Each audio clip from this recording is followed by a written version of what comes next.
Hi guys, Caleb here, and this is Wilfred. Hi guys. We are the authors of the book Ascendance, The Road to Being Extraordinary, and welcome to episode 2 of Strengths Unlocked.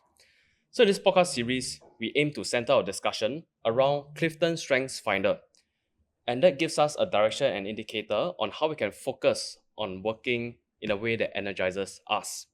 Right? We specifically relate it to methods on how you can be more energized and motivated as an advisor. And today's theme will be on the strengths, talents, activator, and significance. Okay, and today we have specially invited a guest, Bryan Ching, who is a personal wealth manager and associate director at Ascendance Wealth Management, who specializes in financial planning for business owners and professionals. So very happy to have you here with us today, Bryan.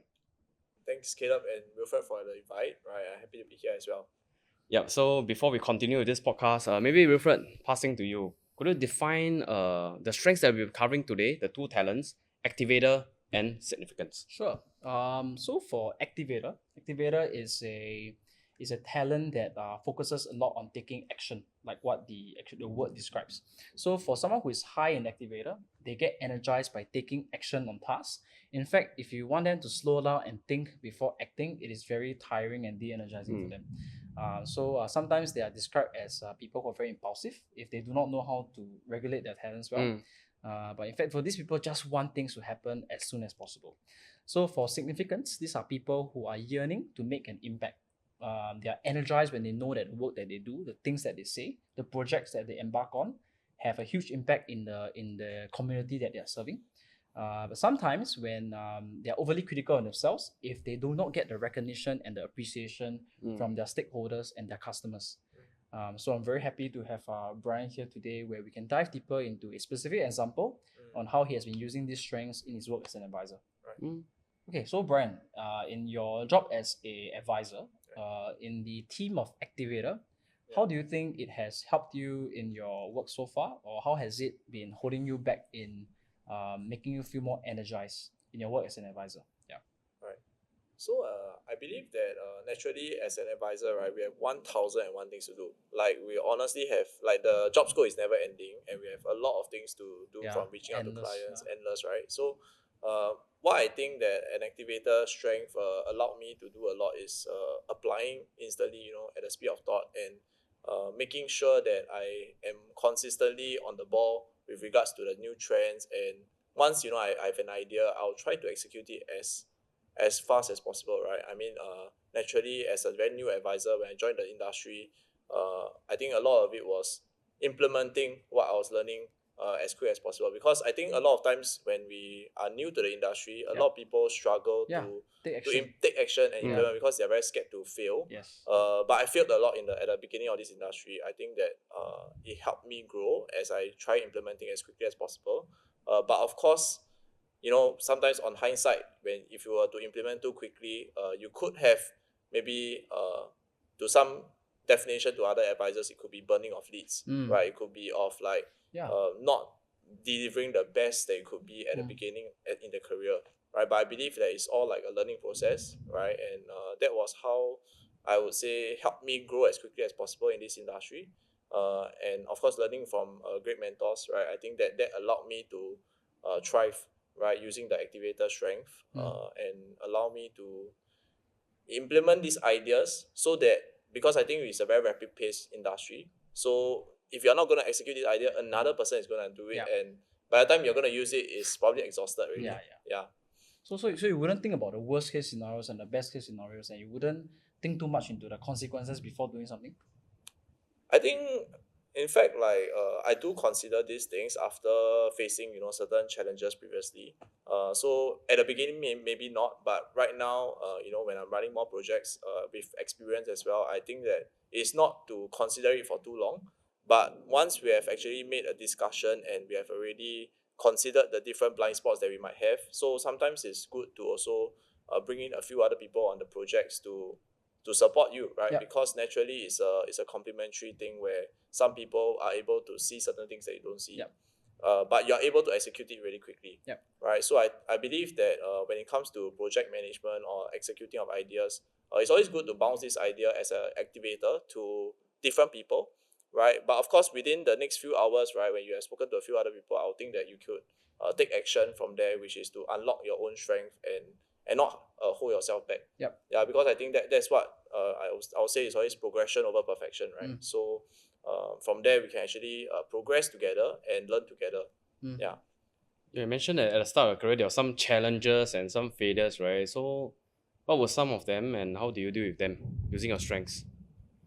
I would say at the start of the career, I was still very stuck to also some of the ideas that I had, right? So it was a lot of times where I was trying to figure it out all by myself Mm. and trying to take the action. But I think what we need to realize is also that rapidly chonging in one direction, right, could lead you to a very different direction if you actually change by 1 degree, Mm. right? So I realized that, when I was being an activator in that sense, I went to try, doing things how I wanted to do things.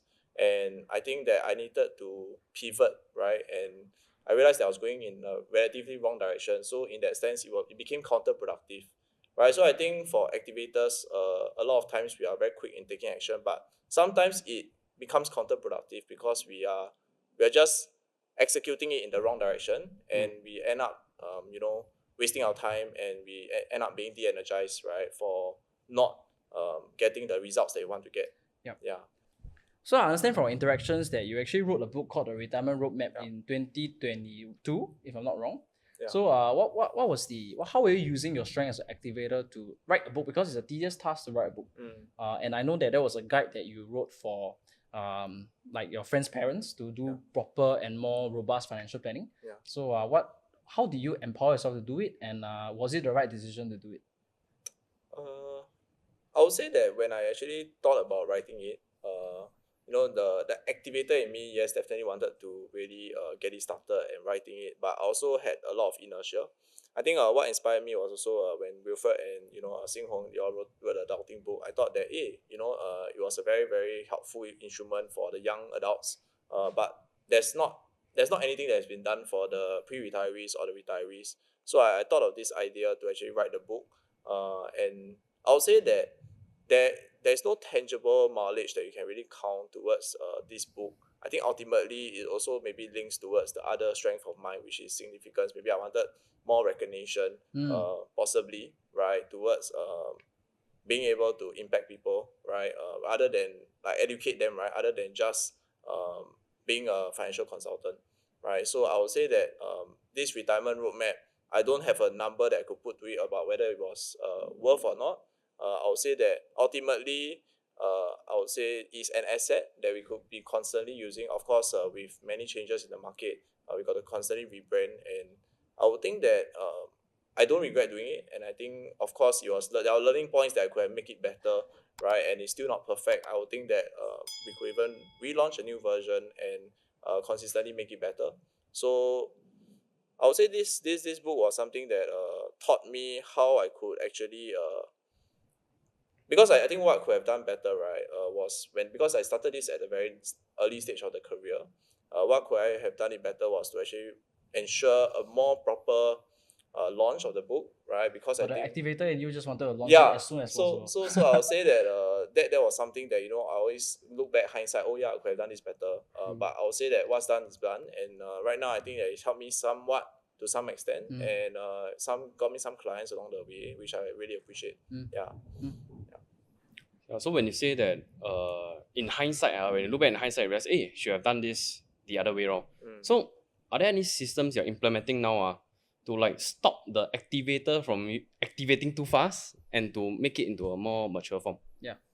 So I would say that having a few people around you, right, surrounding yourself with people who are able to provide you valuable insight, right, or being your devil's To advocate. slow you down a little bit to think first. Yes, and I would say to actually make sure that we actually execute it fast and I would say effectively, right? So I think some of the people are people within a company where we work together and we really help one another to actually see each other's blind spots, right? So right now, I would say when it comes to running projects, I'll try to prioritize, right? In terms of I basically use this framework which is called a high impact minimal effort, right? So this high impact minimal effort is really to just focus on projects that I would say has lesser effort but could get me higher impact, right? Yep. And that allows me to actually prioritize what are the projects that I want to run as an activator, right? So that I also strategize which one that I would say gets the most mileage and allows me to bring more impact to others. Yeah. So by understanding yourself better now with your activator talent, I see what you did was you created frameworks consciously to make sure that you take action immediately on things that matter the most. Or things that don't matter the most, you don't want to spend so much time doing it as well. You put it aside first for a better time and a more appropriate time when there's more mileage in your project as an advisor. Okay, nice. So let's jump on to the talent on significance. So for significance, you aspire to make an impact in everything that you do. So maybe can you give some examples of yourself as an advisor right now over the last few years on how has significance perhaps helped you back from progressing or some difficulties that you faced? Help me back. I would say that significance more towards like probably the client side, right? Yep. I'll think that a lot of times when we are not really appreciated, as advisors for, especially when I spoke to business owners and people who are the higher net worth, I think that a lot of times we are still very new at the beginning, especially when we're all very young. Yeah. So a lot of times I went through an approach where I tried to value add and tried to support them in any way I can. But I think it could have been taken for granted, right? Where I met certain individuals who are less respectful or less appreciative of the work that we have done, because they still see us as a typical insurance agent, right? Yeah. And I would think that while trying to position and differentiate ourselves, a lot of times this really affected my significance, where I met one or two individuals who made me feel that way when I actually brought across that I'm trying to really help them, but at the same time, after doing so much, right, of other services that were not even my main bread and butter business, right, actually made me feel that, wow, I was not appreciated. You And delivered above and beyond. I tried lah. Yeah. So it was really a moment where I had to really internalize that not everyone will be our A client, not everyone will be someone that really energizes us when we work with them. Even though that we desire, definitely we desire higher net worth clients, we desire working with people who have more problems to solve, because that makes us feel better as well. But ultimately they might not appreciate that the most. And I would say to the advisors out there, if you are feeling that way as well, I would think that you're not alone, because we have went through it as well. And I would say you can't give up an entire forest for a tree. Yeah, because when I went through the experience, I felt de-energized for a period of time. But I also told myself that I had to actually make it out of it, right? And realize that not everyone of his profile is like this client. Yep. And I need to also tell myself that I could still do more, right? It forced me to become better, right? And I would say that took action towards improving myself as an advisor, because maybe what he was comparing me to was a 20-30-year-old advisor in the industry, right? And I definitely couldn't match up at that point of time, right? So I would say that while I've served many of these clients, I think that every time is a learning experience, and I think the significance improves over time, which made me a better person in general. Yeah. Okay, so how do you then balance like what is expected of you and how you really feel deep inside? In the sense where you mentioned that you felt that you give a lot of value to your client, but you were not appreciated. So how do you balance that? Because at the end of the day, sometimes we willingly give and we expect nothing in return. But sometimes you still feel like, like we are not appreciated lah. So how do you balance that? And you were so new, you could have given up at the point of time because you didn't have any results to your name. You had nothing to lose if you really give up. So a lot to lose. Maybe we can elaborate more. So how do you balance that? I would think that definitely at the beginning of our career, we can't be as choosy, we can't be as picky. But I think I would like to tell myself that, after serving more and more clients, we do identify a certain group of clients that appreciates us and actually makes us feel that they appreciate the value that we do. There will always be a group of clients who wouldn't appreciate it as much, Yep. But we can't blame them as well, maybe because of the industry that we are in, right? So ultimately, while we don't want to be choosy as advisors or consultants, right, I would say that we have to, I would say, have a bigger heart lah. Yeah, because it's maybe at some point we will be able to choose the clients we want to serve. But we also need to understand that our role is still super important, right? So while they might not appreciate it, maybe only when a crisis happens, clients will really appreciate us. So I would think that the mature way to go about it is still doing our best for clients, and ultimately, maybe they will only recognize our value in 5 to 10 years time when a real crisis happens. But you need to be at peace that you make a difference as Yeah. long as you know it yourself, is it? Yeah. So I would think that that is something that is still very important. And of course, as time goes by, we will still definitely spend more time with clients who definitely appreciate us a lot more. But we will still do our due diligence as a responsible advisor would do. And yeah, I would think that being at peace and doing your best, recognizing that you have done your best would be the most important thing. Yeah. Self-talk lah. Yeah. Correct. I understand your business model that you do. As a young advisor, you started out at how old? How old were you when you started? I was 23, 24. 23 and 24. So Yeah. I from what I remember from our conversations, you started full-fledged financial planning for your clients at a very young age, including estate planning and will writing. You were discussing with them about such issues. Would you say that the bigger, because of the bigger scope of planning and how you're not just able to make an impact in their insurance policies, but their entire financial portfolio from cradle to grave? Would you say that significance was something that was driving you to dive deeper into this thing to feel more meaningful in your interactions? I think the context of how I actually joined the industry was also because I believe that as an advisor, as a consultant, we have the job description is really defined by ourselves. We could actually just choose to do whatever everyone else is doing.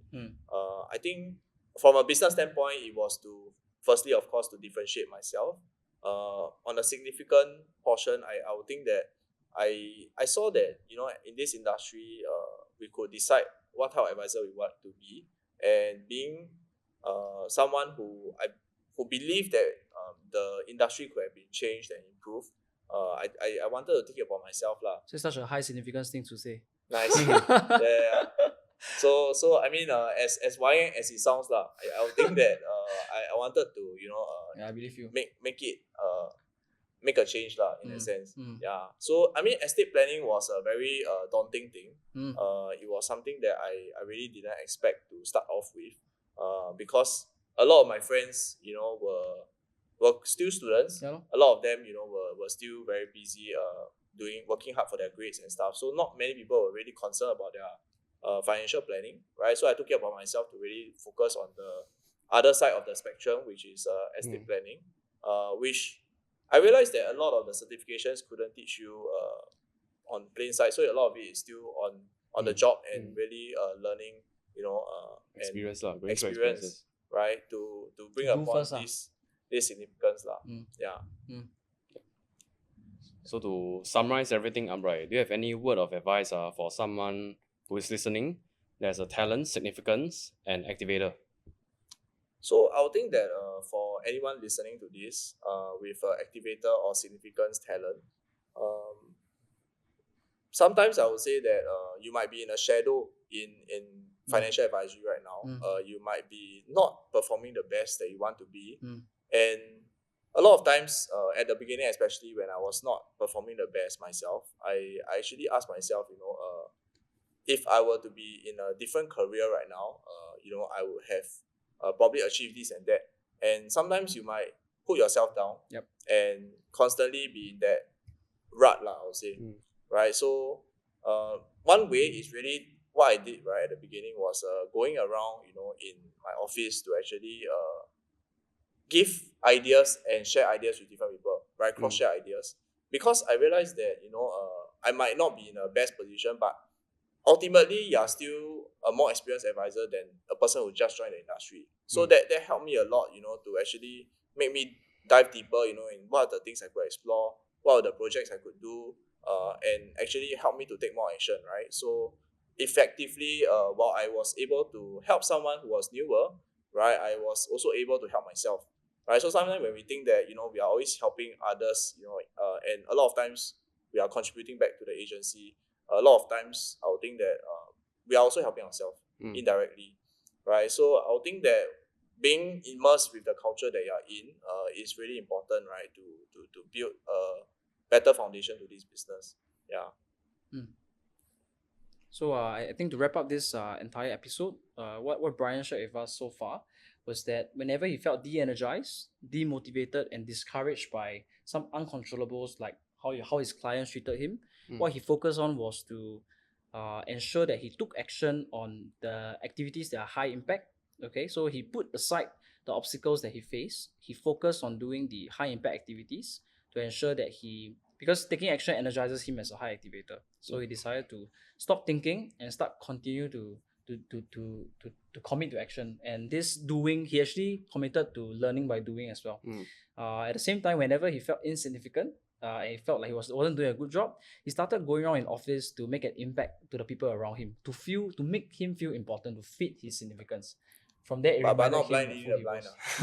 was. So you were advising on things that you were confident in, Yeah, and yeah. helping people who were younger than you and Yeah. more inexperienced. I think that he took ownership of his own energy and devoted his career to finding the energy that was natural to him. And I think that brought him to where he is today. Yep. Yeah. Thanks for the invite, Kiddo and Wilfred. Yep. So stay tuned for the next episode of Strengths Unlocked.